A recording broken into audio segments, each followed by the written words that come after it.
एक तरफ जहां देश के प्रधानमंत्री जब भारत छोड़कर दूसरे देश में जाते हैं, यूँ बात करें जब श्रीलंका जाते हैं, थाईलैंड जाते हैं या अन्य जो है यूरोपियन कंट्री है वहाँ जाते हैं तो वहाँ पर भगवान बुद्ध की बात करते हैं और जब भारत में रहते हैं तो भगवान श्री राम की बात करते हैं। आखिर एक व्यक्ति का दोहरा चरित्र कैसे हो सकता है? और इस देश में जिस तरह से जो है खासकर बहुजन समाज के लोगों को जो है जिस तरह से भारतीय जनता पार्टी गुमराह करने का काम करती है, क्या बहुजन समाज जो है कब तक इन दोहरे चरित्र के नेताओं के झांसे में आकर के खुद को गुमराह होता रहेगा? अभी मेरी मौजूदगी गोंडा के टाउन हॉल में है। यहाँ पर जो है मौर्य समाज के द्वारा है चक्रवर्ती सम्राट परम प्रतापी जो है सम्राट अशोका जी की जो जयंती का कार्यक्रम किया जा रहा है। आप जैसा कि फ्रेम में देख पा रहे हैं यहाँ पर कुछ मौर्य वंश के जो लोग हैं और इन्हें अपना इतिहास है उसको कहते हुए बहुत गर्व महसूस होता है। तो हम इनसे जानने का प्रयास करेंगे कि सम्राट अशोक कौन थे और आखिर आज ये लोग किस लिए यहाँ पर। सबसे पहले बहुत बहुत आपका स्वागत है दीदी। आप लोग किस लिए यहाँ पर एकत्रित हाँ, धन्यवाद। मैं विनीता कुशवाहा, शिक्षाविद और लेखिका और समाज सेविका हूँ। और यहाँ हम सभी लोग यहाँ पर अपने बाप दादा जो हमारे सम्राट चक्रवर्ती सम्राट अशोक थे, उनकी यहाँ पे जन्म जयंती के दिन यहाँ पे उपस्थित हुए हैं। और ये मेरे लिए गौरव का क्षण है कि गोंडा की धरती पर भारी मात्रा में जन जन में पूरे टाउन हॉल के बाहर भी लोगों की इतनी भव्यता से भीड़ है कि और आज हम लोग सम्राट अशोक की जयंती यहाँ पे मना रहे हैं। ये हमारे लिए गौरव का दिन है कि हम अपने पुरखों को एक इतने भव्यता से याद कर रहे हैं।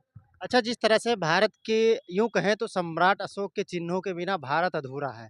चाहे आप भारतीय मुद्रा ले लीजिए, भारतीय संविधान ले लीजिए, बाबा साहब ने संविधान में सम्राट अशोक के जो चिन्हों को इस तरह से पिरोत दिया है, कोई चाहकर भी उसे नहीं हटा सकता। लेकिन उसके बावजूद क्या बात है कि भारत सरकार सम्राट अशोक के नाम पर कोई जो है राजकीय अवकाश नहीं घोषित कर पा रही है, सम्राट अशोक के नाम पर कोई ऐसा कार्यक्रम नहीं कर पा रही। क्या कहना चाहेंगी इस पर?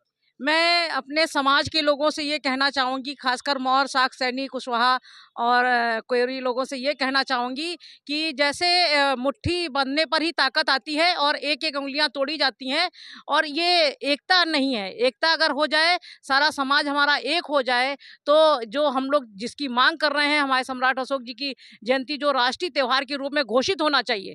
जहाँ पे राष्ट्रीय त्योहार बहुत सारे 26 जनवरी, 15 अगस्त, 2 अक्टूबर है, उसी तरह से सम्राट अशोक के जब पद चिन्हों पे चल करके पूरा संविधान और आपके चिन्ह और रुपयों पे अंकित है, तो उसको राष्ट्रीय त्योहार के रूप में घोषित करने की कृपा करनी चाहिए उन लोगों को। अच्छा, जिस तरह से ये कहा हमने जहाँ तक सम्राट अशोक को जब पढ़ा, उन्होंने जब अपनी तलवार रख दी तो उन्होंने अखंड भारत का निर्माण किया और वो बुद्ध की शरण में गए। आज भी अगर देखा जाए तो जो मौर्य समाज है, वो बुद्धिज़्म की तरफ ना जा कर के आज भी अगर यूँ देखा जाए कि जिन्होंने हमें छलने का काम किया, जिन्होंने हमारा नाम निशान मिटाने का प्रयास किया, उन्हीं के पूर्वजों की पूजा पाठ में लगा हुआ या उन्हीं का गुणगान करने में लगा है। क्या कहना चाहेंगे इस पे? समाज की गलती है कि हम अपने लोगों को समझा नहीं पा रहे हैं?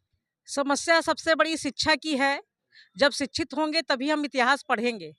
और हमारी जब इतिहास ही नहीं हम पढ़ेंगे, एक समय ऐसा था कि हमारे इतिहास को मिटाने का कार्य किया गया, लेकिन हम सौभाग्यशाली हैं कि पत्थरों पे उकेरा गया जो सम्राट अशोक और तथागत बुद्ध के जो संदेश थे, वो हमारे जो विदेश से हमारे जितने भी शासक आए, उनके माध्यम से उनको पढ़ा गया। पढ़ने के बाद ये हम लोग को महसूस हुआ कि हमारे लोग हैं और वो मिटने वाली चीज़ें नहीं हैं।